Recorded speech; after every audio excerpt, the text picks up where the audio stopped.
morning, everybody. Thank you for being here. Is everybody okay microphone-wise? Okay. Again, thank you so much for being here. Before we get started, I do want to say that Pensacola has lost a true champion and a change maker with the passing of Reverend Powell. I've gotten the chance to know him in the latter few years in this position, and was certainly a wonderful man and so passionate about impacting the lives of Pensacolians and especially our youth. So I haven't had the opportunity publicly until today to say that, and certainly didn't want this opportunity to go by. Was a wonderful man and did so much for our community. To today's event, I have the distinct honor to formally introduce and welcome Pensacola Police Department Acting Chief Kristen Brown. Chief Brown has spent 29 distinguished years with the Pensacola Police Department and is currently our most senior captain. She has spent the last 5 years in administration, overseeing vital operational activities like training, personnel, finance, and the department's reaccreditation efforts. While all of that experience will be vital to PPD in the coming months, what you see in here today, when you look around this room, is how much respect and admiration this department has for Chief Brown. This tells you everything about her service to Pensacola. Captain Eric Goss, a 27-year veteran of PPD, will continue to serve as acting deputy chief, as Deputy Chief Kevin Chrisman remains out on medical leave. It's safe to say that all of us in this room are hoping for a full and speedy recovery from Deputy Chief Chrisman. I want to commend Chief Randall for his service to the city. This is a difficult job, maybe the most difficult we have. You are responsible for the safety and the well-being of this city. I always have the utmost respect for someone willing to answer that call, and that goes for Chief Randall and each and every PPD chief before him. It is the epitome of service, and we thank him for his contributions during his tenure. I wish him nothing but the best in his future endeavors. While I understand this decision may have seemed abrupt externally, if you know me well, we don't make decisions flippantly or without data. I was elected to work for the 55,000 people who live here. In this strong mayor form of government, to serve our constituents effectively, my primary function is to serve and lead the 850 people who work for the city of Pensacola, including the 170 sworn officers among the 230 PPD employees. I cannot serve the 55,000 effectively if the people who proudly wear a badge or the city seal or the city logo aren't confident in the direction of leadership and can show up consistently unengaged as they serve the public. My administration has been in conversations around our long-standing expectations for PPD, specifically in both the trust and confidence in leadership and employee engagement that has been measured each year and in the 3 years prior to my service. Those expectations set inside the building had not been met to an agreed upon standard over months and years of time, and we mutually agreed to part ways last week. Again, that fact of function does not change my respect and appreciation for Chief Randall as a person or about his dedication to Pensacola. Today is about the future, and I want all of our citizens to know that Chief Brown and her leadership team have my full confidence to guide our police department with integrity and effectiveness. She and every member of the department will ensure that the highest standards of law enforcement are upheld, and they will continue to build strong relationships between our officers and the citizens they proudly serve. We will continue to keep our citizens safe, to strive to improve our employees' trust and engagement, and measure our success or opportunities for improvement every step of the way. It is my distinct honor to introduce to you Chief Kristen Brown.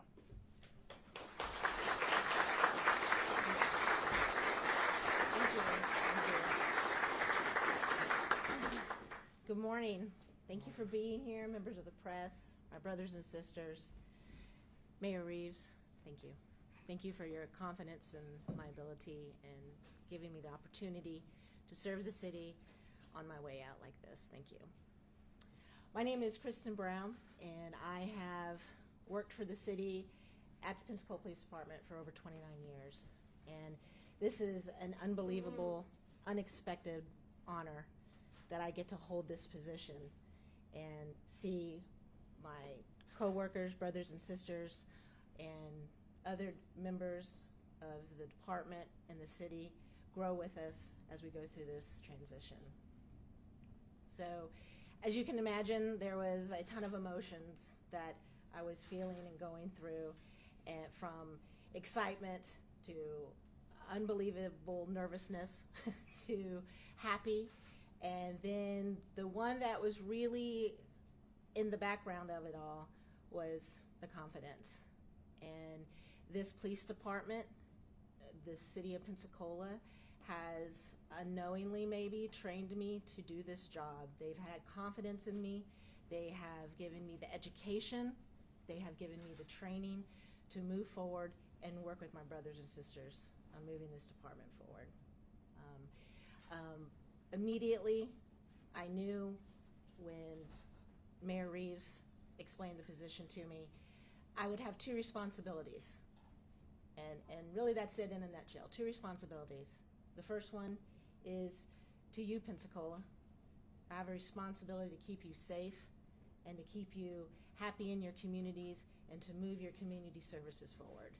And my second responsibility is to my brothers and sisters in this department, to give them the resources and the support they need to go out and serve you every day like they have been 24/7 with the service they have provided.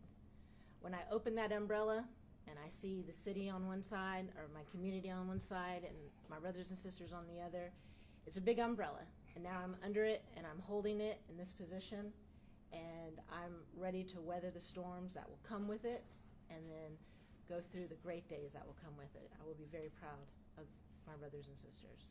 So I will say Chief Randall had a slew of community projects on the burner, front and back.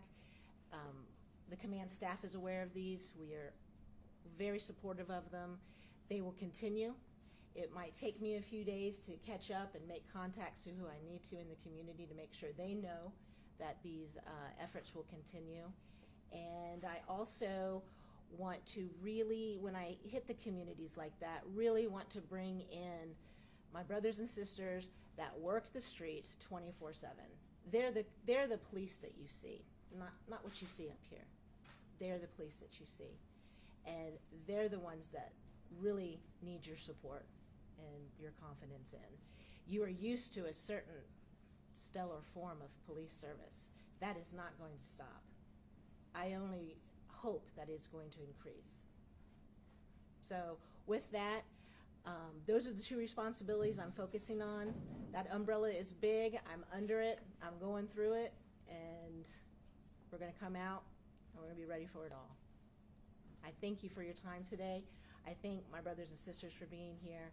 I also want to thank the community that has reached out to me since Thursday. It's been overwhelming, and my heart has just been overflowing with the guidance and support that I have received, and I thank you all for that. Thank you very much.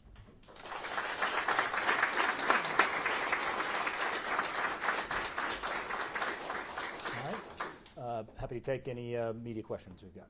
Yeah. Mayor, we're hearing in the newsroom that there was a consensus within the department that fellow officers and administrative staff weren't confident with Chief Randall's job. Is that true, that the majority of the department lost confidence in Chief Randall? I'm not going to speak for the majority of the department. I'll speak to why we measure employee engagement every year in the city, and sometimes more than every year in the city, is so we can see what's working well, what our opportunities for improvement are. And by the way, the mayor or the mayor's office is not immune to that. We measure ourselves. How receptive is the mayor's office to needs in other departments, et cetera. So that's what I can speak to. And again, we were very clear with leadership about what our expectations were, really since probably the hour I got here, and that's with every city department. And this department is no different. So when changes are made and we feel like that they're warranted, we don't do it because we got one email or over one anecdote or one story. And it's because sometimes you may see that in departments because you don't have data on your hands, and you do it consistently every year to understand the pulse of that department or the city at large. So again, there's no mystery to that this was a possibility if we didn't see the set expectations that we had, and we had reached that point. So, but any theories out there, I've heard them all in the last 4 days. Anything that has anything to do with ICE, that it has anything to do, absolutely not. There's no ill will, nothing below board that took place that I'm aware of under Chief Randall, and he's a good man. And my goal, honestly, is to certainly preserve a good man's dignity which I would do for any police chief here, no matter what happened, because it's a very difficult job to have. So I have the utmost respect for him, and I certainly want him to have great success in his future endeavors. So, so yes, we are responsive to the data that we saw, but and really it was time to make a decision. So. Was there any effort to find a place for him to stay here at PPD, or was there any discussion about that? No, and I think in most scenarios where you would have a department director, I think that becomes, that conflict would become rather difficult. Frankly, and this goes for I'm speaking generally about the city, I've gotten out of the business of reassignment, and the reason is typically in city governments, local governments, you might see that a lot, and my feeling is if we're moving someone for a reason, moving someone to another department may not necessarily solve the greater issue. That is not speaking, I'm speaking generally about the city, not about Chief Randall. But no, we did not explore any alternative employment or alternative, when you're running the department, I'm not sure that any scenario like that would have proven effective. Question for the chief. Along Tanner's same line, how do you rebuild that trust and that confidence, like you said, with your brothers and sisters? It's a great question. I know these officers. I know the professional staff. We have long-term relationships, and that's the first start. Chief Randall had a disadvantage, if you will, coming into a department that we didn't know him, he didn't know us, and trying to build the relationships, which generally are working, but I feel the hardest step is over for me. I know all my brothers and sisters. I know all the professional staff, and we have a good working relationship. I have worked in every division that is in the police department, so I like the term that the mayor uses. I know all the cobwebs, and I know where the right people need to go. And follow up to that, the community obviously has had a lot of questions since this happened and felt a lot of confusion. How do you rebuild the trust with them now stepping into this role? That's very easy. Making contact as soon as I possibly can with them. That's already started. And the programs that I had mentioned that Chief Randall had on the burners, we're going to move forward with those. Are excellent programs. Some were here before Chief Randall, and he just put his spin and twist on it. Others we created while he was here. Acting Deputy Chief Goss is over that particular division, and he makes sure that no one's left out. Every phone call is returned, and we make it happen. Chief, you said this is on your way out. What do you mean by that? Well, our city participates in a drop program, and I entered the drop in 2021. So I'm getting pretty close to being done, and at that point I will retire. I will have to leave according to the drop, but that's what's that day?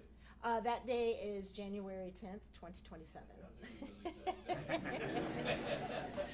So, but a lot can happen between now and then. I expect it to, and I expect for our department to continue the it's giving, and for our community involvement to be even more deeper. DC, what's your plan for long term, since obviously Captain Brown's only here through January? Do you intend to seek full instatement for her, approved by council? Do you plan to do a nationwide search? Do you plan to hire internally? Of course, Kevin Christman's out on leave, so just talk about that. Yeah, lots of moving parts to that, and trying to have dust settling not only around the change, but Deputy Chief and others. So we are, I would say, our decision for a search is likely, but we are not necessarily in a start it tomorrow type of rush. I really am looking forward to hearing with all of her experience, and she saw the light at the end of the retirement tunnel, and we took it away from her. I'm most interested in prioritizing an assessment of where we are and what our opportunities for improvement are from Chief Brown. That's really what I'm focused on right now. Obviously, we know that's looming. We know there's some version of a date certain, but again, I want to allow the dust to settle around this. She's here plenty of time and knows backwards and frontwards everything happening here, and so I'm really looking forward to digging in on that and seeing how we can best empower folks here. And I want to address too the question around building trust or speculation the last 3-4 days. From an administrative standpoint, I made that decision because the short explanation because of the respect and dignity that I would want Chief Randall to have. The easiest thing to do administratively would feel the proactive need to lay out some framework of why we've made this decision, and we certainly aren't running from that. I have this equal accountability to the officers in this room that I have to every department director that we have. And so I would rather sit in it for 4 days and let people come up with every conspiracy theory I've heard of why this was happening and do right by Chief Randall, and any department director should expect that from me. So if there's concern or anxiety or disdain over some vision of lack of communication, that was intentional because we wanted to be able to handle that and manage that with the utmost dignity and respect for Chief Randall, which is what he deserves. A lot of people viewed this as very sudden, but you mentioned that this is something that you've been paying attention to based on the data that pre-exists your mayorship, but also since then. Can you talk about how long this has been a process that you've been working with Chief Randall to try to improve things and maybe course correct? I assume this was not as sudden as it seemed to the community. Well, again, we measure employee engagement in 18 city departments, or 17, depending on what year has been when we've merged, every single year. We do it around October. That, as a matter of fact, that began when Quint Studer was the chair of Grover's transition team, and that was a suggestion, one of his recommendations. How I tried to improve that when I got here, so those surveys have existed since, I believe, 2020, 2019, somewhere around there. And that was a great start. Previous to that, we weren't doing that at all. So we had really it was anecdotes and emails, and we weren't really sure where things stood, and that's why it's so important to have that. And that doesn't even speak to the direct correlation of employee engagement and customer satisfaction, whether that's Parks and Rec, sanitation, police, or otherwise. That's why we do it.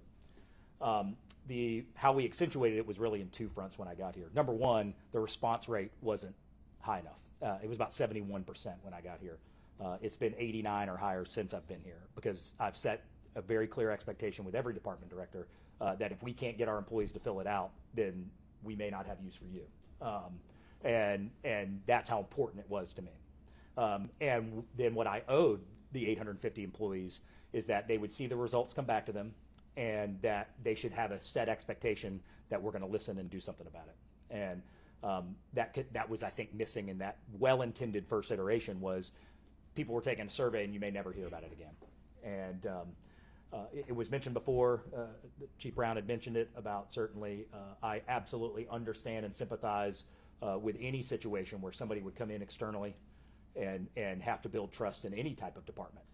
That is a long road.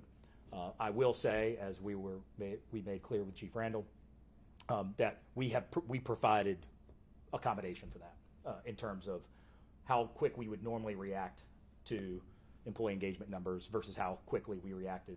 This department was an outlier among all 18 other city departments in terms of having a consistent need for improvement there, and we allowed that to prolong a little bit longer because certainly I sympathize with being an outside person trying to come in and build trust inside a building, and especially in public safety. Very fraternal organizations that have a lot of you're saving lives and putting your life on the line every day, shoulder to shoulder with people. I certainly understand and respect that. So, but I'm fully confident that we had given ample runway and ample communication to set what our expectation was. And again, unfortunately, we weren't able to get there. That doesn't mean Chief Randall isn't a good leader. It doesn't mean that Chief Randall isn't a good person. And we set those expectations. We didn't meet those expectations, and that's why we're here today. Mayor, could you talk about expectations for the new chief with these reviews? Where could the new chief improve where Chief Randall couldn't? Well, the same expectation, Chief Brown has the same expectation as Chief Randall, and that is that we certainly want an engaged workforce. We want a workforce that comes in with the trust and confidence in leadership, period. So that is where my priority in this department begins. I just shared with Chief Brown before I walked out here. I'm not big on setting a 10-point plan or a 5-point plan for my department directors. Number one, if they can be a department director in this city, they should have a 5-point plan, and I certainly know that, or whatever the number is, certainly know that Chief Brown will equip this department and the mayor's office with that. And secondly, they need to be accountable to those results. Who am I to say, versus 29 years of service, what those 5 things or 3 things or 10 things should be? And if I can't empower and trust the leadership of a department, any department in this city, to be able to come up with that themselves and be held accountable to those results, then I don't have the right person in the job. So I've empowered Chief Brown, Deputy Chief Goss, and captains and all leadership to come tell me what the priorities are in terms of what our opportunities for improvement can be. And then those that we work around those, we agree on those, and then we hold people accountable to those. Chief, based off that question, the mayor keeps mentioning comparable directors in other departments. Why is building trust in this agency a little bit different, and why is it so important compared to maybe some of those other departments within the city? This is a life and death job. That's where the trust is. And yes, we all have our bonds together on the street for life and death. We've got each other, and I have that same bond.